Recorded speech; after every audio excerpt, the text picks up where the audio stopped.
What's up YouTube, it's Sean here and I am back today to give you guys a review of the Adidas Ultra Boost in the OG colorway. These dropped back on December 1st for $180 or $250 here in Canada. The official colorway for this shoe is core black, gold metallic, and purple. So this marks the re-release of the original colorway of the Adidas Ultra Boost. Originally dropping back in 2015, the Ultra Boost initially was a slept-on silhouette, but then once the popularity of the model shot through the roof, dead stock pairs of this original colorway were reselling for very high amounts. Fortunately, for those of you guys who missed out on this pair and aren't about paying resale prices, this recent re-release has brought down the prices to pretty much around retail.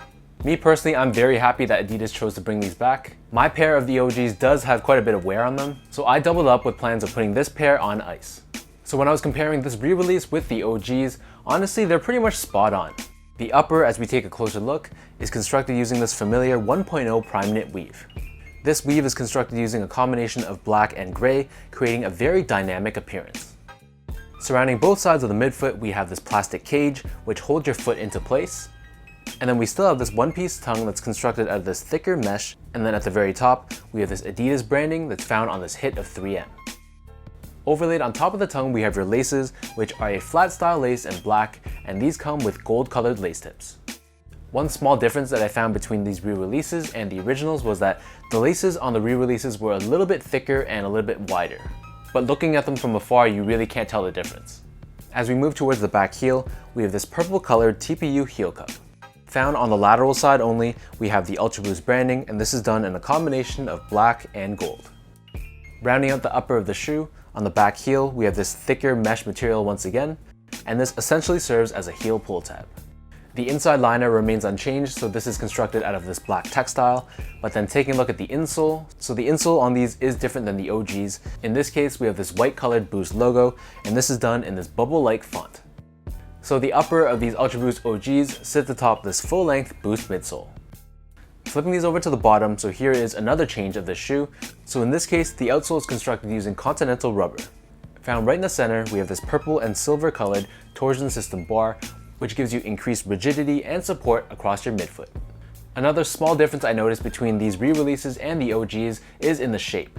So for the re-release pair, I noticed that the shape of the shoe itself was a little bit more curved and a little bit more banana-like. Whereas for the OGs, the bottom of the shoe was a little bit more flat. In terms of sizing, so with this 1.0 prime knit weave, I recommend going up a half size. So my feet measures as a true size 10, slightly on the wider side, and I usually go with a 10.5 with my Ultra Boost 1.0s. In this case, this was no different. The 1.0 fit me really well. I felt really secured and really locked down into the shoe, and there was just enough space at the edge of the toe. I did find that the collar of the shoe wasn't quite as stretchy as the OGs, so as a result, it was a little bit difficult getting my foot into the shoe. I'm not sure if it's just the materials that they use aren't quite as stretchy, or it's just simply a matter of breaking it in, but there was a noticeable difference in the ease of getting my foot into the sneaker. For reference sake, I'm a size 10 in the Ultra Boost 3.0, but I'm a 10.5 in the 1.0 and the Ultra Boost 2.0. Comfort wise, so there's nothing that really needs to be said, the Ultra Boost is still one of the most comfortable shoes on the market, and this re-release of the OG colorway is no exception. From a quality standpoint, so I personally didn't see any issues with my pair. I've read online that some people have had glue stains and some weird issues with their pairs. So I don't know if I just got lucky or it's just an inconsistency with the production. But on a personal level, I was very happy with this pair.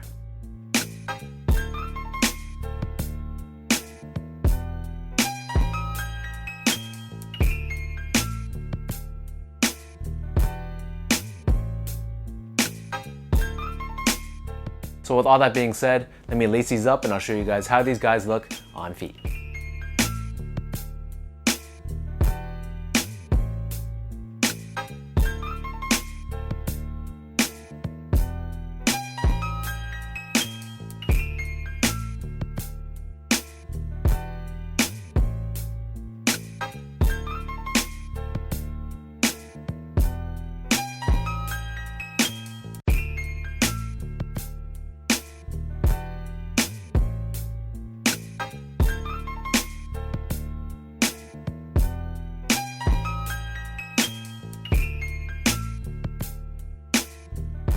Regardless of the level of hype with the Ultra Boost, you cannot deny that Adidas really changed the game when they released this shoe.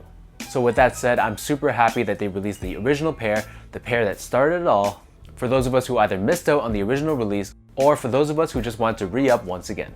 So let me know in the comments down below what you guys think of the Adidas Ultra Boost in the OG colorway.